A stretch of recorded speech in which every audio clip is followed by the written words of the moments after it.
Dear students, welcome to the classes of Array Academy. We are studying accounting for share capital.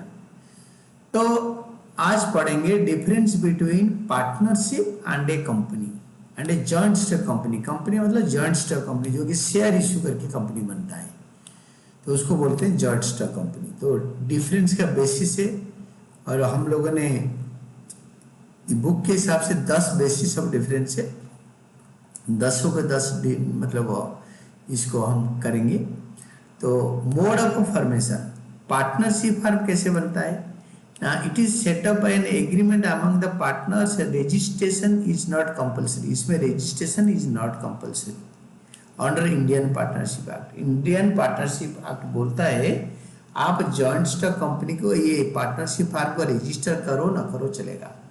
But in case of a company, it is set up by registration under the Companies Act or any other previous Companies Act. इसका registration compulsory है joint stock company जिसमें share issue करके company बनता है. Regulatory act, partnership को कौन C act regulate करता है और कंपनी को कौन सी एक्ट रेगुलेट करती है. पार्टनरशिप में Indian Partnership act 1932 applies. Whereas in case of a joint stock company, companies act 2013 apply करता है. मतलब कंपनीज एक्ट में जो रूल्स एंड रेगुलेशंस लगता है वो कंपनीज एक्ट 2013 लगता है. Then number of members, member के नंबर कितना है. Number of members, minimum number of partners is 2 partnership में एंड मैक्सिमम इज 50. इसको याद रखना है. ये 1 मार्कर क्वेश्चन के लिए बहुत इंपॉर्टेंट है. मैक्सिमम नंबर ऑफ 50 आज पर सेक्शन 460 पर पूछ सकता है. कौन से सेक्शन के हिसाब से बताया है. Section 464 of the companies act. इसको पूरा आज it is by heart learn करना है. Companies act 2013 and rule 10 of the companies miscellaneous rules 2014. इसको पूरा आज इट इज ग्राइंड आउट. इसको रट लो बाय हार्ट. इसमें 2-3 क्वेश्चन हो सकता है. Maximum number of members in a partnership firm कितना है 50. कौन से रूल के हिसाब से होता है. सेक्शन, कौन से सेक्शन के हिसाब से. सेक्शन 464. कौन से एक्ट में बताया है. Not in partnership act, it is in companies act 2013. कौन से रूल पे ना. रूल 10. और कौन सी ईयर का रूल है. The companies act miscellaneous rule 2014. 5 question इस छोटी सी राउंड के अंदर हो सकता है. तो मैक्सिमम नंबर ऑफ मेंबर्स और मिनिमम जॉइंट स्टॉक कंपनी के लिए क्या होता है. इन case of a public company minimum number of members is 7. Minimum 7 होते हैं पब्लिक कंपनी में विदाउट एनी मैक्सिमम लिमिट. उसका मैक्सिमम लिमिट है नहीं, कितने भी हो सकते हैं. पब्लिक लिमिटेड कंपनी यानी जॉइंट स्टॉक कंपनी है ये दो joint stock company. But A private company has at least 2 members. Private company में मिनिमम 2 मेंबर होंगे but not more than 200 maximum members its present और past employ members excluding its present और past employ members. Employ member कितने भी हो सकते हैं उनको छोड़ के मिनिमम मेंबर 2 होंगे, maximum not more than 200. Then 1 person company has only 1 member. 1 person company होता है उसका खाली एक ही मेंबर होता है. ये और वो नंबर ऑफ मेंबर्स ये जो पब्लिक और प्राइवेट जॉइंट स्टॉक कंपनी में ये इतना इसका रूल रेगुलेशन होता है. देन लायबिलिटी होता है. Liability of partners is unlimited joint and several. Liability of partners जो लायबिलिटी होता है ये अनलिमिटेड लायबिलिटी होता है और जॉइंटली सब लायबल है एंड सेवरली अलग अलग भी लायबल है. सपोज मैं एक पार्टनर हूँ आपके साथ या हम 15 लोग पार्टनरशिप कर रखे हैं तो हमारा लायबिलिटी अनलिमिटेड होगा, जॉइंट होगा. हम सारे मिलकर वो लायबिलिटी को पे करेंगे या आप लोग नहीं पे कर पाए तो मैं अकेले पे करूंगा. ये होता है इसका हिसाब. अनलिमिटेड लायबिलिटी होता है सारे मिल के लायबल है, सारे इंडिविजुअली लायबल है. सेवरल मतलब individual. Liability of members company में इज लिमिटेड, ये लिमिटेड है to the amount of shares held by them. तो इस केस में liability of members is limited to the amount of shares held by them. तो जितने amount का share, 10 रुपए का शेयर है तो 10 रुपए तक लायबिल है, इट इज लिमिटेड, इसको बोलते हैं लिमिटेड लायबिलिटी।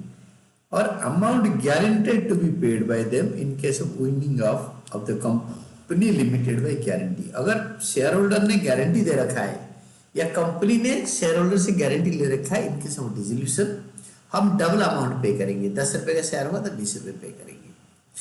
तो ये होता है limited by guarantee. In case of company जो होती है अनलिमिटेड लायबिलिटी, कुछ कंपनी होता है जो कि रजिस्ट्रेशन होता है अनलिमिटेड लायबिलिटी कंपनी के हिसाब से, तो liability of members is unlimited, इनका जो मतलब लायबिलिटी अनलिमिटेड होता है। तो ये इंपॉर्टेंट पॉइंट है, जो गोला बना है तो मोस्ट इंपॉर्टेंट, और इसको आपको अच्छी तरह याद करना है। You have to grind it out, याद करके जाना है अच्छी तरह समझ के। 5 बार पढ़ोगे, देखोगे, सुनोगे तो याद हो जाएगा। The distribution of profit, profit कैसे डिस्ट्रीब्यूट होता है। तो पार्टनरशिप में profits are distributed as per the terms of partnership deed.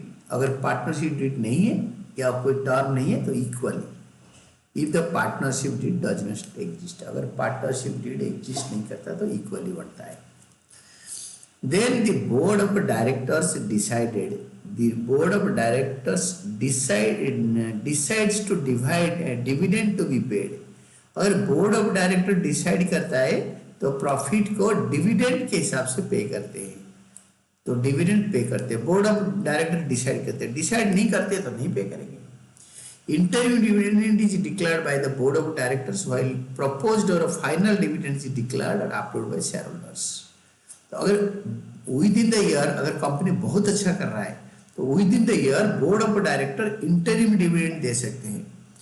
Board of director interim dividend declare कर सकते हैं, declare by the board of directors. तो board of directors interim dividend दे सकते हैं, व्हाइल जबकि प्रपोज्ड और final dividend is declared bye share holders. ये आपको याद करना है।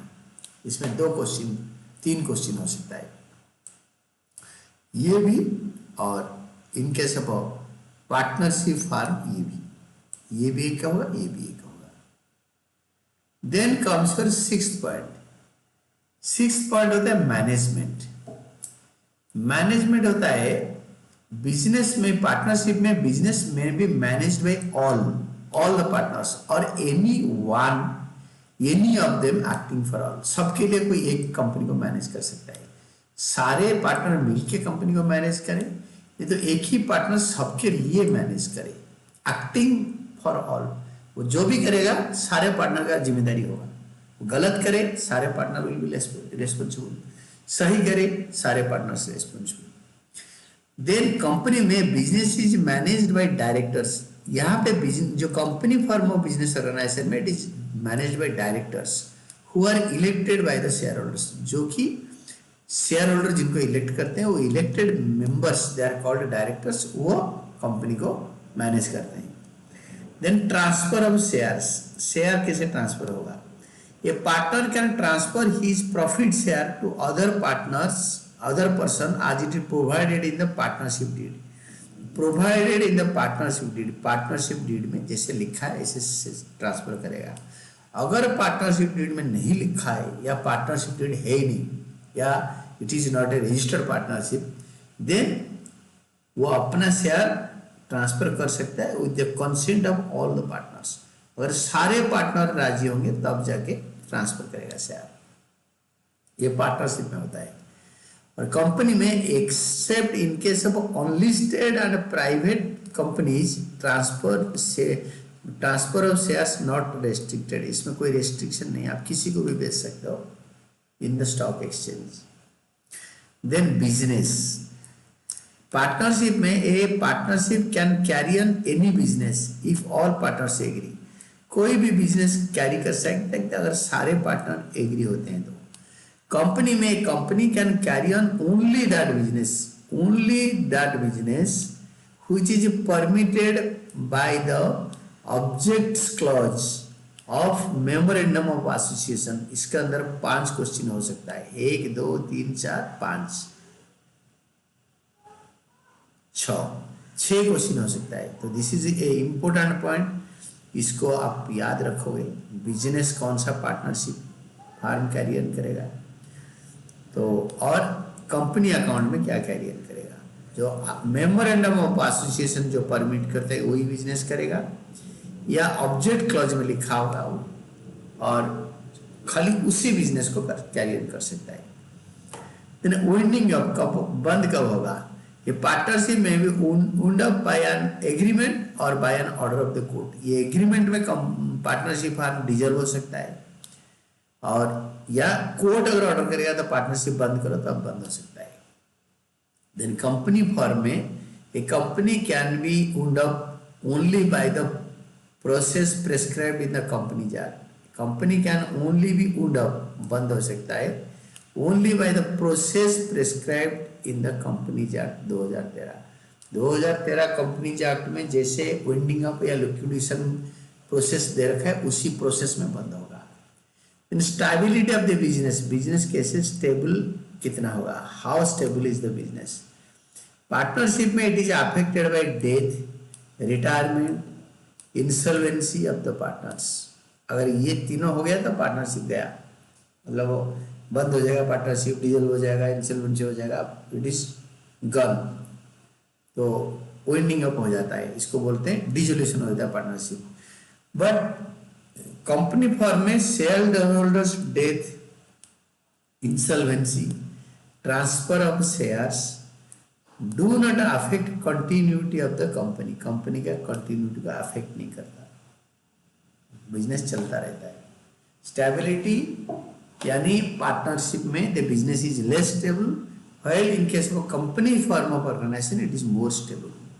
तो this is what we studied about difference between a partnership firm and a joint stock company, जो कि इसका डिफरेंस पता करने में क्या होता है ना, हमें बेटर समझ में आता है। यू कैन इजीली अंडरस्टैंड कि what is a partnership and what is a company.